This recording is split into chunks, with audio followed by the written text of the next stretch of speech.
Hey everyone, I'm working to hit 1,000 subscribers, and I need your help to get there. If you enjoy the content, please hit that subscribe button right now.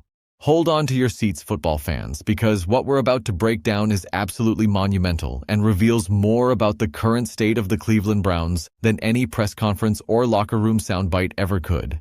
Myles Garrett, the absolute monster defensive end who's currently on a historic tear chasing the single-season sack record, just sat down for what appeared to be a routine media session. But buried within his responses, hidden between discussions about basketball moves and record-breaking performances, Garrett dropped some incredibly revealing truths about this organization, about leadership, and about what it actually takes to win in the National Football League. And trust me when I say this, what he said, and perhaps more importantly what he carefully didn't say, speaks volumes about the dysfunction brewing in Cleveland right now. Let's start with the obvious headline grabber that everyone's focused on. Myles Garrett is absolutely demolishing offensive lines across the league right now and sitting within striking distance of breaking one of the most prestigious records in all of professional football. We're talking about the single-season sack record, a mark that has stood as the ultimate measure of dominant pass rushing for decades. Garrett currently has the Tennessee Titans in his crosshairs this Sunday. And if the football gods smile upon him, he could be making history in front of the home crowd at Huntington Bank Field.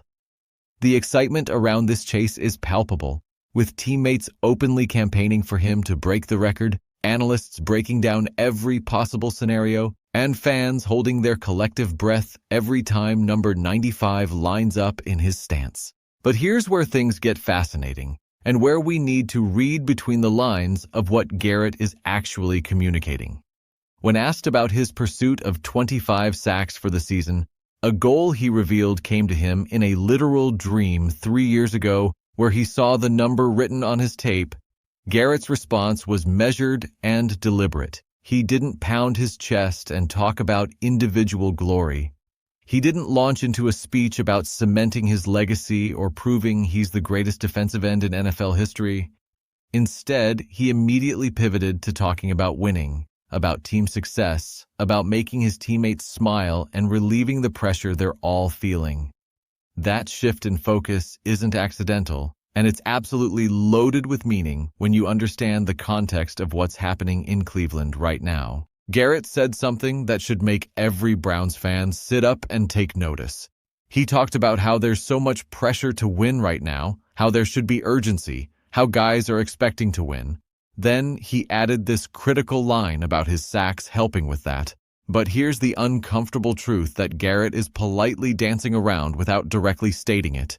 The fact that the defensive end is carrying the entire weight of this franchise's hopes on his shoulders, the fact that his individual performance has become the primary storyline overshadowing everything else, is actually a massive indictment of the organizational leadership and structure. In a properly functioning team with competent coaching and solid leadership, you don't need your defensive end to shoulder this burden alone. You have contributions across all 3 phases of the game. You have an offense that can score points consistently. You have coaching that puts players in position to succeed collectively, rather than relying on one superhuman athlete to drag everyone else along. When Garrett discusses his relationship with teammates and the defensive unit's success, listen carefully to what he emphasizes repeatedly. He talks about having great coaching that has helped expand his football IQ and rush technique. He mentions teammates working with him at a high level, creating opportunities, executing games and stunts effectively. He specifically states that this is something he hasn't experienced his whole time in the league, but it's only gotten better and better. Now, on the surface, that sounds like Garrett praising the current coaching staff and giving them credit for his success. But dig deeper and ask yourself what he's actually saying. He's basically admitting that for multiple years of his career in Cleveland, he didn't have the coaching support or the teammate execution around him to maximize his abilities. Only recently has that changed, and even now, the emphasis is entirely on the defensive side of the ball. Notice what Garrett conspicuously doesn't mention throughout this entire press conference. He doesn't talk about the offensive coaching staff. He doesn't praise Kevin Stefanski's overall leadership of the team. He doesn't mention the offensive game planning or how the team's offensive success is helping the defense. There's zero discussion about complementary football where the offense sustains drives and gives the defense rest. Instead, his entire focus when discussing team success centers on the defensive unit, the defensive coaching, and the defensive players executing together. That's not a coincidence, and it's absolutely screaming what everyone already knows. The offensive side of the ball in Cleveland is a complete disaster, and even the team's best player can't bring himself to pretend otherwise. The most brutally honest moment in this entire session comes when Garrett discusses what he wants most. A reporter asks if there's pressure to break the record, if he's eager to get it as fast as possible. Garrett's response is lightning quick and unambiguous. He says he wants to win most of all, that if he gets the record, he wants it to come in a win, that he'd rather have 0 sacks in a victory than personal glory in a loss. He talks about wanting to see the smiles on his teammates' faces after winning and that pressure leaving their shoulders. Then comes this absolutely damning line about how there's so much pressure to win right now, as there should be. There should be urgency, and guys are expecting to win. Let's unpack what Garrett is really communicating there because it's loaded with subtext. He's essentially saying that this team, despite having elite talent in multiple positions, despite having one of the best defensive players in the entire league, despite having every reason to be competitive, is consistently losing games they should win. The pressure he's describing isn't the normal competitive pressure that exists on every NFL team. This is the suffocating pressure that builds in dysfunctional organizations where players know they're better than their record indicates, but can't figure out how to translate that talent into actual victories. That's a coaching problem. That's a leadership problem. And Garrett, being the consummate professional and team leader that he is expressing it as diplomatically as humanly possible without directly calling out his head coach. When asked specifically about whether he feels like he's hit another gear this season, Garrett's response is incredibly telling. He says he doesn't think there's another gear, that he's been operating at this same level for the last 4 or 5 years. He attributes the statistical explosion not to suddenly playing better himself, but to finally having great coaching combined with great teammates who are winning their matchups and creating opportunities. Think about the implications of that statement. Myles Garrett is essentially saying he's been this dominant player all along, but only now is the coaching staff and roster construction finally allowing that dominance to translate into production. For years, he was out there being double and triple teamed with no help, no creative scheming to free him up, no complementary pass rushers forcing offenses to make difficult decisions. Now, finally, there's a coordinated defensive system that maximizes his abilities while developing other players around him. But here's where the brutal honesty really cuts deep, even though Garrett would never say it this directly. If the defensive coaching has finally reached a competent level that allows elite talent to produce elite results, what does that say about the offensive coaching? The Browns' offense ranks near the bottom of the league in virtually every meaningful statistical category. They can't protect their quarterbacks, with rookie Cam Ward getting sacked 48 times, the most in the entire NFL. They can't sustain drives or score points consistently. They can't create explosive plays or convert in the red zone. The contrast between the defensive success Garrett keeps praising and the offensive futility everyone can plainly see creates an obvious question that's impossible to ignore. Why is one side of the ball thriving under current coaching while the other side is completely collapsing? Kevin Stefanski is supposed to be an offensive-minded head coach. He won Coach of the Year largely on the strength of his offensive schemes and play calling. His entire reputation was built on being this creative offensive genius who could scheme players open and maximize limited talent. Yet here we are in 2024, and the Browns' offense is an absolute train wreck, while the defense, coordinated by Jim Schwartz, is playing at an elite level and carrying the entire team. Garrett praising the defensive coaching and defensive execution while carefully avoiding any mention of the offensive side isn't subtle. It's a diplomatic way of highlighting the massive disparity in coaching quality between the two sides of the ball. The discussion about Cam Ward and the Tennessee Titans quarterback getting sacked 48 times this season is particularly interesting in how Garrett frames it. He talks about how Ward just needs time for the game to slow down, how he needs more experience with the flow and pace, how he's talented with great arm talent but needs more development. It's a respectful, measured assessment that doesn't trash the opposing quarterback. But here's what makes it fascinating in the context of Cleveland's situation. You could apply that exact same analysis to Shedeur Sanders or any young quarterback trying to develop in Cleveland's offense. They all need the game to slow down. They all need proper coaching and development. They all need offensive schemes that play to their strengths rather than exposing their weaknesses. Yet, when Stefanski talks about his own quarterbacks, the narrative is always about them not being ready, not executing properly, not handling the speed of the game. It's never about the offensive system failing them or the coaching staff not preparing them adequately. Garrett's respectful assessment of an opposing quarterback inadvertently highlights how different his approach is from his own head coach's approach to quarterback development. Garrett sees a young quarterback struggling and attributes it to normal developmental growing pains that will improve with time and experience. Stefanski sees his own young quarterback struggling and uses it as an excuse to deflect from his own coaching failures. The basketball analogies Garrett uses throughout the press conference are entertaining and show his creativity as a pass rusher, but they also reveal something important about how he approaches the game. He talks about intentionally creating space, about studying NBA players for inspiration, about treating pass rushing like playing basketball where you need room to make moves. This is a player who clearly studies his craft obsessively, who thinks creatively about how to improve, who takes inspiration from other sports and athletes to enhance his own performance. That kind of dedication and intelligence should be matched by equally dedicated and intelligent coaching that schemes to maximize his abilities. And to Jim Schwartz's credit, that's exactly what's happening on defense. The defensive coaching staff is clearly putting Garrett in positions to succeed, moving him around the formation to create favorable matchups, running stunts and games that free him up, and developing other pass rushers so that offenses can't just focus all their attention on number 95. That's what competent coaching looks like.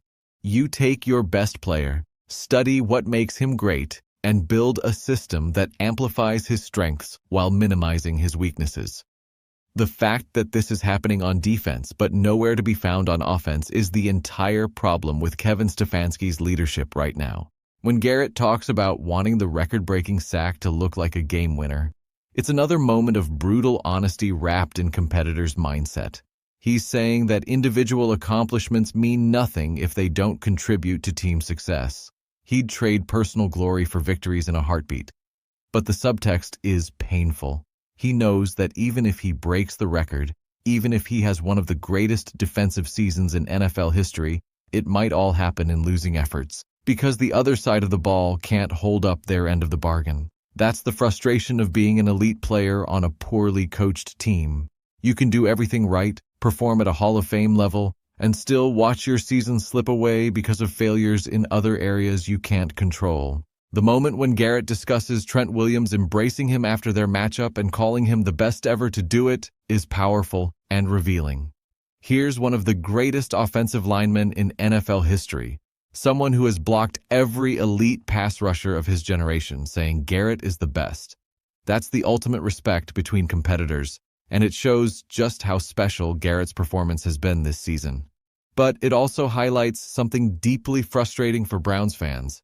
They have arguably the best defensive player in football, a generational talent who opponents themselves acknowledge as unstoppable, and they're still sitting with a losing record because they can't score points or protect their own quarterback. That disparity, that fundamental imbalance between elite defensive play and catastrophic offensive performance falls directly on the head coach. Kevin Stefanski is responsible for both sides of the ball. He's responsible for hiring and overseeing coordinators. He's responsible for the overall game planning and preparation. He's responsible for making sure all three phases of the team are working in coordination. The fact that defense is thriving while offense is drowning is a direct reflection of his leadership failures. You can't give him credit for the defensive success while excusing the offensive disasters. Leadership means accountability across the entire organization. Garrett's comments about his teammates rallying around him and wanting to help him get the record are genuinely touching and show the kind of culture and camaraderie that exists on the defensive side of the ball. These guys are executing at a high level not just for themselves but for each other. They're creating opportunities for Garrett because they respect him and want to see him succeed. That's what great team chemistry looks like. But again, notice that all of this positive team culture stuff is exclusively about the defense. We're not hearing stories about the offensive line rallying to protect Sanders better. We're not hearing about receivers making extra effort to create separation and help their quarterback succeed. The cultural divide between the two sides of the ball is glaring. When Garrett says he set the goal of 25 sacks 3 years ago after having a dream about it, that's simultaneously inspiring and heartbreaking.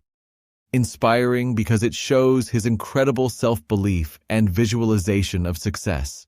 Heartbreaking because it reveals he's been chasing individual excellence as a primary goal rather than team championships, likely because he's recognized that team success might not be achievable given the organizational dysfunction around him. Elite players on well-coached teams don't need to set individual statistical goals as their primary motivation because they're chasing Super Bowls. The fact that Garrett's biggest goal for years has been personal achievement suggests he's not confident in the team's ability to compete for championships under current leadership. The comment about returning the favor to teammates and wanting them to get their numbers too shows Garrett's team-first mentality even while pursuing individual records. But it also inadvertently highlights the difference between the defensive and offensive approaches. On defense, they're actively scheming to help each other succeed, creating opportunities for teammates, celebrating collective success. On offense, it often seems like every player is isolated and struggling individually without the coordinated scheming and support that characterizes good offensive coaching. The contrast couldn't be more stark or more damning for Stefanski's offensive system. Throughout this entire press conference, Garrett remains incredibly diplomatic and professional. He never once directly criticizes Stefanski or the offensive coaching staff.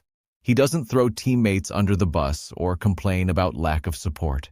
He consistently frames everything positively and gives credit to coaches and teammates for his success. But if you listen carefully to what he emphasizes and what he conspicuously avoids mentioning, the truth becomes crystal clear. The defensive side of this organization is well coached and performing at an elite level. The offensive side is a complete disaster that's wasting a historic defensive performance, and the head coach responsible for coordinating both sides has completely failed in that fundamental responsibility. The pressure Garrett keeps mentioning, this urgency and expectation to win that he says should exist and clearly does exist in that locker room, creates an impossible situation for players. They know they're talented enough to compete. They know they have one of the best defensive players in the entire league. They know they should be winning more games, but week after week, they watch offensive incompetence sabotage defensive excellence, and there's nothing they can do about it except work harder and hope something changes. That kind of frustration, that disconnect between effort and results, destroys team morale over time and leads to the exact kind of locker room fractures we've been seeing with sideline confrontations and players speaking out. Myles Garrett is having one of the greatest defensive seasons in NFL history. He's on pace to break records that have stood for decades. He's dominating opponents so thoroughly that Hall of Fame offensive linemen are calling him the best ever. His teammates are rallying around him. His coaches on the defensive side are scheming effectively to maximize his abilities. And yet, all of that excellence is being wasted because the other side of the ball, the side directly overseen by the head coach, who's supposed to be an offensive genius, is completely non-functional. That's not Garrett's fault. That's not the defense's fault. That's not even entirely the players' fault on offense, many of whom are young and developing without proper support. That's a coaching failure at the highest level. and it's specifically a Kevin Stefanski failure. You can't escape that conclusion when you actually listen to what Garrett is saying and read between the lines of his carefully chosen words. He's giving you the truth about this organization's dysfunction, just wrapped in the diplomatic language of a team leader who doesn't want to create more problems by speaking too directly. The Browns are wasting a generational defensive performance, and everyone in that building knows it. Garrett knows it, which is why he keeps emphasizing winning over personal accomplishments. His teammates know it, which is why there's so much pressure and urgency. And yes, Kevin Stefanski knows it too, which is why he keeps deflecting blame and making excuses rather than taking real accountability. But the brutal honesty from Myles Garrett, even delivered diplomatically, makes it impossible to ignore the fundamental truth. This team needs a coaching change, and it needed it yesterday, before they waste another year of elite defensive play from the best player in franchise history. So what do you think about Myles Garrett's carefully chosen words and what they reveal about the Browns organization? Do you believe Stefanski deserves another year to figure things out, or is it time for ownership to make a change before they waste Garrett's prime years? How much longer can this defense carry an incompetent offense before the entire thing collapses? Drop your honest thoughts in the comments below, and let's have a real discussion about the future of this franchise. If you appreciate the deep analysis and reading between the lines to uncover the real stories, smash that like button right now. Subscribe to the channel if you haven't already so you never miss our Browns coverage, and hit that notification bell to be first when we drop new content. Share this video with every Cleveland fan who needs to understand what's really happening inside that organization. Let's keep this conversation going.